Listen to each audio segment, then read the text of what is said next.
ہوا، اس بچے کو ہٹاتے ہیں، تلوار بلند کرتے ہیں، اس کے سینے پہ رکھ کے اس کی کمر سے پار نکال دیتے ہیں۔ رسول اللہ صلی اللہ علیہ وسلم کو پتہ چلتا ہے، آپ فرماتے ہیں تم نے بنت مروان کو قتل کیا۔ یہ صحابی ڈر گئے کہ میں نے تو اللہ کے رسول سے اجازت نہیں لی تھی، کہیں آپ میرے اس عمل سے ناراض تو نہیں ہوئے؟ تو کہنے لگے ہاں اللہ کے نبی صلی اللہ علیہ وسلم یہ آپ کی توہین کرتی تھی اور آپ کا محب آپ کے گستاخ کو برداشت نہیں کیا کرتا، میں نے اس کو قتل کیا۔ رسول علیہ السلام نے فرمایا اے میرے صحابہ کی جماعت، اگر تم میں سے کوئی دیکھنا چاہے ایسے آدمی کو جس نے اللہ اور اس کے رسول کی غیبی مدد کی، عمیر بن عدی کو دیکھ لو، یہ رسول کی غیبی مدد کرنے والا ہے، اس نے حق ادا کیا ہے اپنے ایمان کا، اس نے حق ادا کیا ہے اپنی محبت کا۔ ایک عورت آقا علیہ السلام کو گالیاں دیا کرتی تھی۔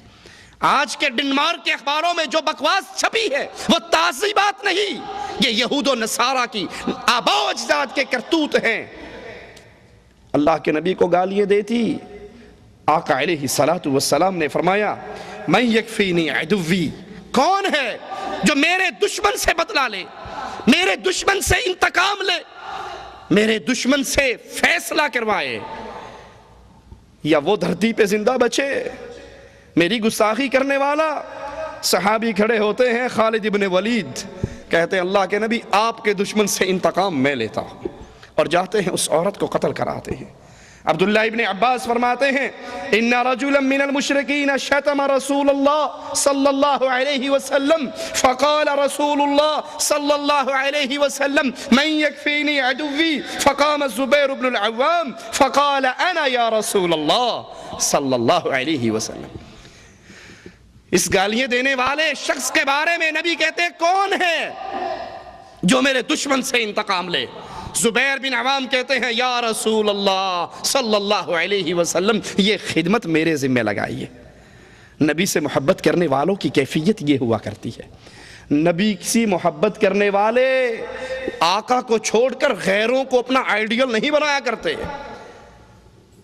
نبی سے محبت کرنے والے اپنے چہروں کو، اپنے لباس کو، اپنی نمازوں کو، اپنے ڈھنگ کو، اپنی تہذیب و تمدن کو، اپنے معاملات کو، اپنے گھریلو حالات کو، ایک ایک عمل میں ان کے لیے امام صرف ایک ہی ہوا کرتا ہے اور اس کا نام محمد الرسول اللہ ہے۔ ہر مسئلے میں، زندگی کے ہر معاملے میں، شادی کرنی ہے محمد کی شادی کو دیکھو، نکاح کرنا ہے محمدی نکاح کو دیکھو، کوئی مر گیا ہے تو دیکھو آقا کی بیوی فوت ہوئی تھی، کوئی پیدا ہوا ہے تو دیکھو ابراہیم پیدا ہوئے تھے، تجارت کرنی ہے تو دیکھو خدیجہ کا غلام، خدیجہ کا تاجر خدیجہ کے غلاموں کے ساتھ تجارت کرنے کے لیے نکل رہا ہے۔ حضرت خدیجہ کا مال لے کر اللہ کے نبی تجارت کے لیے گئے، خدیجہ کے غلام بھی ہے، محمد کریم بھی ہے، تاجر ہو تو اس کو دیکھ لو، امام ہو تو مسجد نبوی کے امام کو دیکھ لو، مدرس ہو، تعلیم دینے والے ہو، اس کو یتیم کو دیکھو، شوہر ہو عائشہ کے شوہر کو دیکھو، باپ ہو فاطمہ کے بابا کو دیکھو۔ زندگی کا کون سا موقع ہے جس میں آقا ہمارے لیے نور کا مینارہ بن کر نہ کھڑے ہو؟ محب رسول ہر حال میں نبی علیہ السلام کی زندگی کو دیکھتا ہے، ان کے حالات کو دیکھتا ہے، ان کے واقعات کو دیکھتا ہے۔ حضرت زبیر کھڑے ہوئے، کہا اللہ کے نبی آپ کے دشمن سے بدلہ میں لوں گا، اس کو قتل کر ڈالا۔ آقا علیہ السلام نے مقتول کا سارا مال حضرت زبیر کو دے دیا، اس کے سارا مال حضرت زبیر رضی اللہ عنہ وارضاہ کے حوالے کر دیا۔ کعب بن اشرف آقا علیہ السلام کا دشمن، نبی کے خلاف دشمنی کی آگ کو بھڑکانے والا، بدر میں جب اللہ کے نبی علیہ السلام کامران واپس لوٹتے ہیں، کامیاب واپس لوٹتے ہیں، کفار کے سرداروں کو جہنم رسید کر کے، اس کے پیٹ میں بڑا مروڑ اٹھتا ہے، یہ بھاگتا ہے مکے والوں کے پاس پہنچتا ہے، خود بھی روتا ہے ان کو بھی رلاتا ہے، مکے کے مرنے والے سرداروں کے لیے اشعار کہتا ہے۔ مکے کے سردار عقل مند تھے، جانتے تھے محمد علیہ السلام بھی آسمان سے آئے ہوئے نبی ہیں، اور یہ یہودی بھی آسمانی دین کو مانتے ہیں، ان کے دین کے اندر بھی بت پرستی حرام ہے۔ اپنا تزکیہ لینے کے لیے کہتے ہیں کعب بن اشرف ذرا یہ بتاؤ ہم زیادہ حق پر ہیں یا محمد زیادہ حق پر ہے صلی اللہ علیہ وسلم۔ اب یہودی جانتے تھے کہ اللہ کے نبی کا دین سچا، کتاب سچی، شریعت سچی، لیکن غیظ و غضب میں، نفرت میں، عداوت میں، حسد میں آ کر کہتا ہے کہ تمہارا دین بت پرستی والا محمد علیہ السلام کے دین سے زیادہ بہتر ہے۔ واپس آتا ہے اللہ کے رسول صلی اللہ علیہ وسلم کی توہین میں اشعار کہتا ہے، مسلمان صحابیات کی توہین میں اشعار کہتا ہے۔ آقا علیہ السلام آواز لگاتے ہیں من لقعب ابن الاشرف، کون ہے جو کعب ابن اشرف سے انتقام لے، اس کی گردن کو اڑا ڈالے۔ فَإِنَّهُ قَدْ آذَى اللَّهَ وَرَسُولَهُ، یہ وہ ہے جس نے اللہ اور اس کے رسول کو تکلیف دی ہے۔ محمد بن مسلمہ کہتے ہیں رضی اللہ عنہ وارضا، یا رسول اللہ صلی اللہ علیہ وسلم، یہ کام کرنے کے لیے میں حاضر ہوں۔ یہ تھی نبی سے محبت کرنے والوں کی کیفیت۔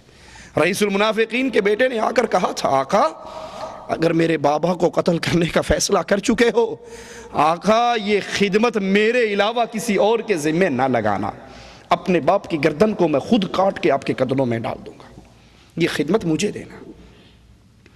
حضرت محمد جاتے ہیں، اس یہودی سردار سے ملتے ہیں، اور اس سے پہلے آقا سے اجازت لیتے ہیں یا رسول اللہ صلی اللہ علیہ وسلم، اس یہودی کو کچھ اپنے جال میں پھانسنے کے لیے مجھے آپ کے بارے میں کچھ کہنا پڑے گا، کہیں یہ نہ ہو میں آپ کا انتقام لینے جا رہا ہوں، آپ کے بارے میں کوئی غلط بات منہ سے نکالوں تو خود ایمان سے محروم ہو جاؤں۔ اجازت ہے؟ آپ نے کہا اجازت ہے۔ اس کو کہتے ہیں کہ یہ جو نبی جس کی ہم نے اتباع کی ہے، اس سے تو ہم تنگ آ گئے ہیں، کبھی صدقے مانگتا ہے، کبھی چندہ مانگتا ہے، کبھی زکوٰۃ مانگتا ہے، کبھی خیرات مانگتا ہے، ہم تو کھانے پینے سے گئے۔ اس نے کہا ابھی کیا، ابھی تو ابتدائے عشق ہے، آگے آگے دیکھ ہوتا ہے کہ ابھی سے، میں تو تمہیں پہلے منع کرتا تھا۔ کہنے لگے اب چونکہ اس کا کلمہ پڑا ہے، اس کے پیچھے چلے ہیں، اس کو چھوڑ بھی نہیں سکتے، اس کا انجام دیکھنا چاہتے ہیں تو ہمیں کچھ غلہ دے دے، ہم بڑے غربت کے اندر دن گزار رہے ہیں۔ کہا اچھا اپنی عورتوں کو میرے پاس گروی رکھ جاؤ اور غلہ لے جاؤ۔ کہا تو عرب کا بڑا حسین ہے، نوجوان ہے، مالدار ہے، اپنی بیویوں کو تیرے پاس چھوڑیں گے تو فتنے میں مبتلا کریں گے، یہ نہیں ہو سکتا۔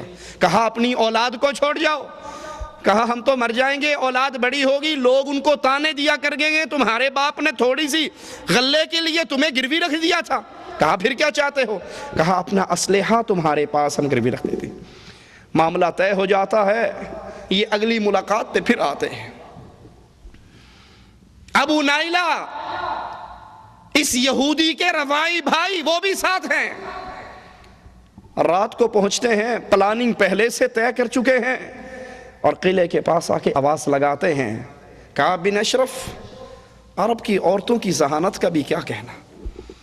وہ عرب کی عورت اس یہودی کی بیوی کہتی ہے اس آواز کے پیچھے نہ جاؤ، مجھے اس آواز میں سے خون ٹپکتا ہوا محسوس ہو رہا ہے۔ آواز سن کے کہتی ہے یہ خونی آواز ہے، اس کے پیچھے نہ جاؤ۔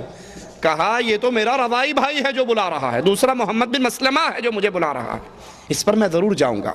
باہر نکلتا ہے خوشبوؤں میں نہایا ہوا۔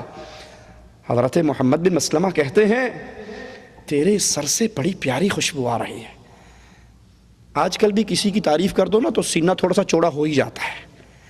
یہ بھی آکڑ گیا، کہندا دنیا کی حسین ترین بیوی عورت میرے بستر میں ہے اور دنیا کی قیمتی ترین خوشبوؤں سے نہائی ہوئی ہے۔ کہا ہم تو غریب آدمی ہیں، ہمیں بھی خوشبو سونگھا دے۔ تو اپنا سر تکبر سے نیچے کرتا ہے کہ سونگو، دیکھو میری خوشبو کتنی پیاری ہے۔ وہ ایک دفعہ سونگتے ہیں، کہتے ہیں ذرا میرے ساتھی بیچارے مسکین غریب ہیں، ان کو بھی سونگنے دے۔